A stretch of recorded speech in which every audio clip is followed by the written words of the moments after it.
အားလုံးပဲမင်္ဂလာပါခင်ဗျာဒီ channel အသစ်ကိုကြည့်ရှုအားပေးနေတဲ့သူတွေကို90ကဆော့ကာ channel ရဲ့ပရိသတ်တွေအားလုံးရောမင်္ဂလာပါဗျကျွန်တော်2022ခုနှစ်တုန်းက90ကဆော့ကာ channel ဆိုပြီးတော့ YouTube မှာ channel လေးတစ်ခုစပြီးတော့လုပ်ခဲ့တယ် channel နာမည်ကိုလည်းကျွန်တော်90ကဆိုပြီးတော့နာမည်ပေးခဲ့တာအဓိကကျွန်တော်ရဲ့အရွယ်ချက်ကကျွန်တော်လိုပဲ1980ကျော်1980ပတ်ချာလဲမှာမွေးခဲ့တဲ့ဒီဘောလုံးပရိသတ်တွေရဲ့အသေးဆွဲဘောလုံးသမားအဟောင်းကြီးတွေအကြောင်းပေါ့ဗျာအဲ့ဒီတုန်းကဘောလုံးပွဲအဟောင်းတွေအကြောင်းကိုပြန်ပြောဖို့ကျွန်တော်ရွေခဲ့တာဗျဒါပေမဲ့တကယ်လုတ်ဖြစ်တဲ့အချိန်ကျတော့အဲ့ဒီ channel မှာ preview တွေကြီးပဲကျွန်တော်လုတ်တော့preview လုတ်တဲ့ channel ဖြစ်သွားတယ်ကျွန်တော်တကယ်လုတ်ချင်တာကဘောလုံးသမားအဟောင်းတွေအဲ့ဒီ legend ကြီးတွေရဲ့အကြောင်းတွေကိုကျွန်တော်ပြန်ပြောချင်တာဒါကြောင့်ပဲအခု international break ကာလမှာကျွန်တော်အချိန်ယူပြီးတော့ဒီ channel လေးကိုကျွန်တော်အသက်သွင်းခဲ့တာအခုဒီ channel ရဲ့ပထမဆုံးဗီဒီယိုမှာကျွန်တော်ဘောလုံးပွဲတွေစကြည့်တဲ့အချိန်1998ကစပြီးတော့2010ကြားကာလလောက်အထိပေါ့အဲ့ဒီကာလအတွင်းမှာကြုံခဲ့ရတဲ့ဂိုးသမားကြီးတွေကမှကျွန်တော်အကြိုက်ဆုံးအလွမ်းဆုံးတစ်ယောက်အကြောင်းကိုကျွန်တော်တင်ဆက်ပါသူကဘိုင်မြူနစ်အသင်းနဲ့ဂျာမနီရဲ့ legend ကြီးအိုလီဗာခန်းပဲဗျကျွန်တော်ဘောလုံးပွဲတွေစကြည့်တဲ့ဒီ1998ကနေ2010ကြားအထိဆိုရင်ဂိုးသမားကောင်းတွေကျွန်တော်အများကြီးကြည့်ခဲ့ပူတယ် Manchester United နဲ့တူ Peter Schmeichel ကြည့်ပူတယ် Fabian Barthez ကျွန်တော်ကြည့်ပူတယ်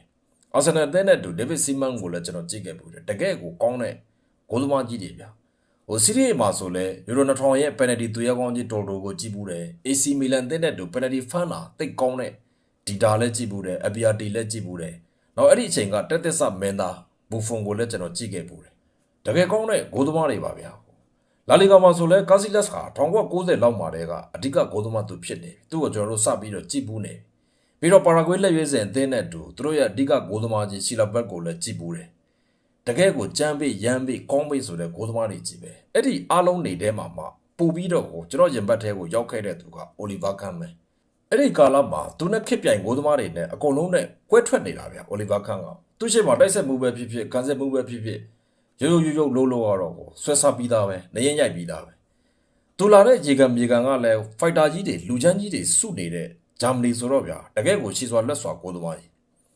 ဒီအိုလီဗာခန်းကိုကျွန်တော်ပထမဆုံးစပြီးတော့ကြည့်ပူတာက1998-99ဒိုင်နမိုကီဖ်နဲ့ချန်ပီယံလိဆီမီဖိုင်နယ်ပွဲဗျ3ဂိုးစီတည်ကြတဲ့ပွဲဘာကြောင့်အဲ့ဒီပွဲကိုကျွန်တော်တို့ကြည့်ခဲ့ရတာလဲဆိုတော့အဲ့ဒီအချိန်တုန်းက11မပေါ်သေးဘူးဗျအင်အားဂျာနယ်ဒီမြန်မာပြည်ရဲ့ဂျာနယ်လောကမှာရောင်းအားအကောင်းဆုံးလူကြိုက်အများဆုံးဂျာနယ်ဖြစ်နေတဲ့အချိန်ပေါ့အဲ့မှာအင်အားဂျာနယ်ရဲ့ကောင်းမှုနဲ့ဒိုင်နမိုကီဖ်ရဲ့တက်တက်ဆမင်းသားဆက်ဆန်ကိုအကြောင်းကိုကျွန်တော်တို့ကကြားဘူးနေပြီဖတ်ဖူးနေပြီဒီကစားသမားတွေမကြခင်မှာဥရောပထိပ်သီးလိဂ်5ခုကိုလာတော့မှာစီးတီအေကိုသွားမလားလာလီဂါကိုသွားမလားဆိုပြီးတော့တောက်လျှောက်အင်အားကအဲ့ဒီအကြောင်းတွေရေးတဲ့အချိန်မှာဒီဆက်ဆန်ကိုကြည့်ချင်လို့အဲ့ဒီပွဲကိုကျွန်တော်တို့ကြည့်တာကြည့်တယ်ဆိုတော့ကလည်းအဲ့ဒီကျွန်တော်တို့ခက်တုံးကယုံမှာသွားကြည့်တဲ့အခါဗျာတခုလိုမျိုးအိမ်တိုင်းမှာဘောလုံးပွဲတွေကြည့်လို့မရသေးဘူးအင်တာနက်မရှိသေးဘူးဆိုတော့ပတ်စံ90စုပြီးတော့မြို့တွေကဗီဒီယိုယုံမှာသွားကြည့်ရတာသွားကြည့်ရင်လည်းတပွဲပဲကြည့်ရတယ်ကျန်တဲ့ပွဲတွေကိုကြည့်ချင်ရင်မိုးလင်းရင်အဲ့ဒီယုံမှာကျွန်တော်တို့ကဗီဒီယိုတိတ်ခွေအဟောင်းကြီးတွေ4000ခွေကြီးတွေငှားပြီးတော့ကြည့်ရတာအဲ့ဒီပွဲကိုကျွန်တော်တို့ငှားကြည့်ခဲ့တာကြည့်တော့ကတော့ဗျာဆက်ဆံကိုကြည့်ကျင်လို့အဲ့ဒီအခွေကိုငှားတာဒါပေမဲ့တကယ်ကြည့်မိသွားတဲ့လူကအိုလီဗာခန့်ဖြစ်နေဒီဆက်ဆံကိုတို့တတိုက်ဗျာတိုင်းကန်သမျှကိုစစ်လုတ်သွားတာကြီးကတကယ်ကိုကြောက်စရာကြီးဗျာအဲ့မှာအိုလီဗာခန့်ကိုအရင်တော့ကြားပူပြီးသားကိုမကြည့်ဘူးအဲ့ဒီပွဲမှာသူ့ကိုပထမဆုံးစပြီးကြည့်မိတာကြည့်မိတဲ့နောက်မှာပဲအဲ့ဒီဂိုးသမားကိုကျွန်တော်သဘောကျသွားဆိုတော့ဒီဂရုကြီးအကြောင်းကိုနည်းနည်းလေးထပ်ပြောရရင်အခုဆိုသူအသက်56နှစ်ရှိပြီဗျာဘိုင်မြူနစ်အသင်းမှာ CEO လုပ်နေကာရှူဟာအသင်းကနေဘိုင်မြူနစ်ကို1994မှာသူပြောင်းလာပြီးတော့အသင်းနဲ့အတူ14ရာသီသူကစားခဲ့တယ်အဲ့ဒီဘွန်ဒက်လီဂါမှာကစားခဲ့တဲ့14နှစ်အတွင်းမှာ9နှစ်တည်ဘွန်ဒက်လီဂါအကောင်းဆုံးကစားသမားဆုသူရခဲ့တဲ့အဲ့ဒီ9နှစ်အတွင်းမှာဆိုဗျာ1998 99 2000 2001 2002အဲ့ဒီ9နှစ်ဆက်တိုက်သူတယောက်တည်းကိုဘွန်ဒက်လီဂါအကောင်းဆုံးဂိုးသမားဆုကိုရတာ2009-2010ရာသီကုန်ရောက်တော့သူနားသွားတာဗျအဲ့ဒီခေတ်တုန်းကသူနဲ့အပြိုင်ချန်ပီယံပေးဆိုတဲ့တိုက်စစ်မှုအားလုံးနီးပါဂျာမနီမှာရောချန်ပီယံလိလိုပြိုင်ပွဲမျိုးမှာရောအဲ့ဒီတိုက်စစ်မှုအားလုံးကိုသူနရင်တီးဘူးတယ်ဒါကအိုလီဗာခန့်ရထူးခြားချက်ပဲဘိုင်ယန်မှာသူနဲ့10နှစ်ကျော်လောက်တွဲကစားခဲ့တဲ့ဘိုင်ယန်မြို့ရဲ့လက်ကျန်ကြီးမာမက်စကူသူအင်တာဗျူးတစ်ခုမှာသူပြောထားတာရှိတယ်သူ့ဘဝမှာအကြောက်ဆုံးအကြောင်းအရာ2ခုရှိတယ်နံပါတ်1တစ်ခုကသူဒီစစ်ကိုမုန်းတဲ့လူဖြစ်တဲ့အတွက်စစ်ဖြစ်မှာကိုသူကြောက်တယ်ဒါကနံပါတ်1သူကြောက်တာနောက်တစ်ခုကြောက်တာကအိုလီဗာခန့်နဲ့ဘိုင်မြူနစ်အတွင်းအသင်းမှာအတူတူပွဲထွက်ရတိုင်းအမှားလုံးမိတဲ့အခါသူကြောက်တယ်။ဘာကြောင့်ကြောက်တာလဲဆိုတော့အဝတ်လဲကန်းနဲ့ရောက်ရင်အဲ့ဒီအမှားလုံးတဲ့သူကအိုလီဗာခန့်နဲ့တွေ့တာပဲ။အဲ့ဒီအချက်ကြောင့်ပဲသူ့ဘဝမှာစစ်နဲ့အိုလီဗာခန့်ဟာအကြောက်ဆုံးပဲဆိုပြီးတော့သူပြောခဲ့ပို့တယ် အိုလီဗာခန်ရခဲ့တဲ့အောင်မြင်မှုတွေကိုတစ်ချက်ကြည့်ကြည့်ဗျာကိုသမားတဦးအနေနဲ့ဆိုတခြားကိုသမားတွေမရဘူးတဲ့ဆုတစိတ်တွေသူရခဲ့ဘူးတယ်2002ခုနှစ် FIFA အကောင်းဆုံးကစားသမားဆုကိုသူဆုတ်ခွင့်ခဲ့ဘူးတယ်အဲ့ဒီတုန်းကဂျာမနီအသင်းနဲ့သူကမ္ဘာဖလားဘူလူဝဲကိုရောက်တယ်တကယ်တော့ဂျာမနီကဘူဆွဲခဲ့တာမဟုတ်ဘူးဘရာဇီးကဘူဆွဲသွားတာအဲ့မှာဘရာဇီးရဲ့နာမည်ကျော်တွေရိုနယ်ဒိုရိုနယ်ဒင်ညိုရီဗာဒိုကာဖူ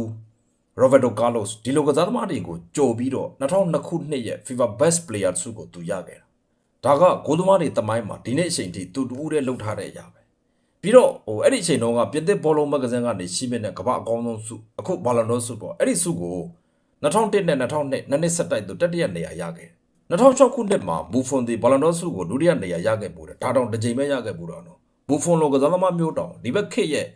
အကောင်းဆုံးလို့ပြောလို့ရတဲ့ဘူဖွန်လိုကစားသမားမျိုးတောင်မှာ FIFA Best Player ဆုမရခဲ့ဘူးအိုလီဗာခန်ရခဲ့ပို့တယ်ပြီးတော့ဘိုင်မြူနစ်နဲ့တူသူတင်ခဲ့တဲ့စံချိန်တွေကလည်းအများကြီးပဲဗျဘိုင်မြူနစ်မှာဆိုပြကာလာရှီဂျာဂိုးမပေးရတဲ့စံချိန်ဆို2ချိန်ဆက်တောင်သူရခဲ့ပို့တာဘိုင်မြူနစ်အသင်းမှာ429ပွဲသူကစားတယ်204ပွဲ clean sheet သူယူပေးခဲ့တယ်ဘိုင်ယန်ဂိုးပေါက်ကိုကာကွယ်ခဲ့တဲ့အချိန်မှာနာမည်ကျော်ကစားသမား63ဦးသူ့ကို penalty လွဲအောင်ကန်ခဲ့ပို့တယ်ပြီးတော့ penalty 73လုံးအထိသူ save လုပ်ပေးခဲ့ပို့တယ်သူ့ရဲ့အထင်ရှားဆုံး penalty ကာကွယ်ခဲ့တဲ့ပွဲက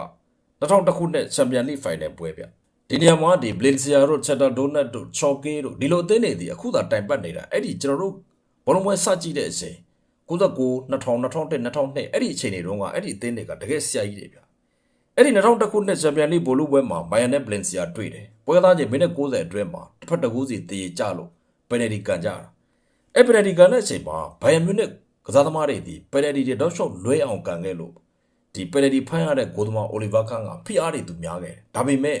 Valencia အသင်းကစားသမားတွေတွင်းတဲ့ penalty 3လုံးအထိကာဝယ်ပြီးတော့ Bayern Munich အသင်းကိုအဲ့ဒီနှစ်မှာသူ Champions League ပိုဆွဲအောင်သူလုပ်ပေးခဲ့တာသူကလည်းအဲ့ဒီပွဲဟာသူ့ဘဝရဲ့အကောင်းဆုံးပွဲဆိုပြီးတော့သူဝန်ခံခဲ့ဘူးတယ်ကျွန်တော်တို့ကြည့်ခဲ့ရတဲ့သမိုင်းမှာလည်းသူ့ကိုကြည့်ခဲ့ဘူးတဲ့ပွဲတွေထဲမှာလည်းအဲ့ဒီပွဲမှာသူလုတ်ပြသွားတာကြီးကလုံးဝအမိုက်ကြီးဗျဒီကစားသမားကြီးကဒီဘိုင်ယန်မြူနစ်အသင်းနဲ့တင်အောင်မြင်ခဲ့တာလားဆိုတော့မဟုတ်ဘူးဗျဂျာမနီလက်ရွေးစင်အသင်းနဲ့လည်းသူကအောင်မြင်ခဲ့တာဂျာမနီလက်ရွေးစင်အသင်းနဲ့ပါ1996မှာသူယူရိုချန်ပီယံဖြစ်ခဲ့ပြီးတော့2002ခုနှစ်ကမ္ဘာဖလားဖိုင်နယ်အထိသူရောက်ခဲ့တယ်အဲ့မှာပွဲကစားချိန်မိနစ်90အတွင်းမှာတောက်လျှောက်ကိုအပိုင်တေချာတဲ့အခွင့်အရေးတွေအများကြီး save လုပ်ပေးခဲ့ပေမဲ့ဘရာဇီးရဲ့ဖိအားပေးတဲ့တန်ရိုနယ်ဒိုကြီးရဲ့အဲ့ဒီသွင်းကို2ဂိုးကိုသူခွင့်ပြုပေးခဲ့ရလို့ဗျနောက်ဆုံးမှာသူတို့ဒုတိယနေရာနဲ့ပဲကျင်းခဲ့ရပွဲပြီးတော့အဲ့ဒီပွဲကြည့်ခဲ့ဘူးတဲ့လူတွေဆိုသိလိမ့်မယ်အိုလီဗာခန်ကကိုယ်တိုင်ကြီးကိုမီပြီးတော့ငငူကြီးထိုင်နေတဲ့ပုံဗျတကယ်ကိုဝမ်းနဲ့တဲ့အခိုက်အတန့်ပြီးတော့တမိုင်းဝင်ခိုက်တန့်ပေါ့ဗျသူ့ရဲ့ကစားသမားဘဝမှာသူ့ career တစ်ချောင်းလုံးမှာလိုအပ်ခဲ့တာဆိုလို့အဲ့ဒီကမ္ဘာဖလားဆိုတဲ့ဆုတစိတ်တစ်ခုပဲရှိတယ်ကျွန်တော်ကြည့်ခဲ့ဘူးတဲ့တက်တန်းတစ်ချောင်းမှာဂိုးသမားကောင်းတွေအများကြီးကြည့်ခဲ့ဘူးပေမဲ့ကျွန်တော်တို့တော့အိုလီဗာခန်လောက်ဥဆောင်နိုင်တဲ့ဂိုးသမားအိုလီဗာခန်လောက်ဖိုက်တာဆန်တဲ့ဂိုးသမားဗျနီနီကတ်တူတာတော့မတွေ့ခဲ့ဘူးမန်ချက်စတာယူနိုက်တက်ဆိုသူတို့ရဲ့အဓိကဂိုးသမားကြီးပီတာရှမိုက်ကယ်ထွက်သွားတဲ့အချိန်မှာဖော်ဂူဆန်ကိုတိုင်ဒီအိုလီဗာခန်ကိုဆက်သွယ်ပြီးတော့သူတို့အသင်းကိုပြောင်းလာဖို့တစ်နှစ်လောက်ထိစီးအောင်ခဲ့တယ်ဆိုပြီးတော့အိုလီဗာခန်ကိုတိုင်ပြောထားတာရှိတယ်ဒီနှစ်တော့မဖြစ်နိုင်ဘူး2004ခုနှစ်တော့ပြောင်းလာနိုင်တယ်ဆိုပြီးတော့ဆာအလက်စ်ကိုသူပြောခဲ့တယ်ဆိုပြီးတော့အိုလီဗာခန်ကလည်းသူဝန်ခံထားတယ်ဒါပေမဲ့2004ခုနှစ်မှာတကယ်သူမပြောင်းပြတဲ့အချိန်မှာအဲ့ဒီအကြောင်းတွေဆက်ပြီးလို့ပြန်ပြောတိုင်းဆာအလက်စ်တီသူ့ကိုစိတ်ဆိုးနေတော့မှဆိုပြီးတော့အိုလီဗာခန်ကဝန်ခံထားတာရှိတယ်သူခေတ်သူ့အခါမှာသူနဲ့ခေတ်ပြိုင်ကစားသမားကောင်းတွေဂိုးသမားကောင်းတွေအများကြီးရှိပေမဲ့အိုလီဗာခန်ဟာအသင်းတိုင်းကလိုချင်တဲ့နှင်းစီကိုင်းကြီးပဲဗျာဒါကကျွန်တော်ကြည့်ခဲ့တဲ့ဘောလုံးပွဲတက်တန်းတစ်ချောက်ပေါ့ဗျာ1998ကနေပြီးတော့ဒီနေ့အချိန်ထိကျွန်တော်ရဲ့အကြိုက်ဆုံးဂိုးသမားတစ်ယောက်အကြောင်းကိုကျွန်တော်တင်ဆက်ထားတာပါ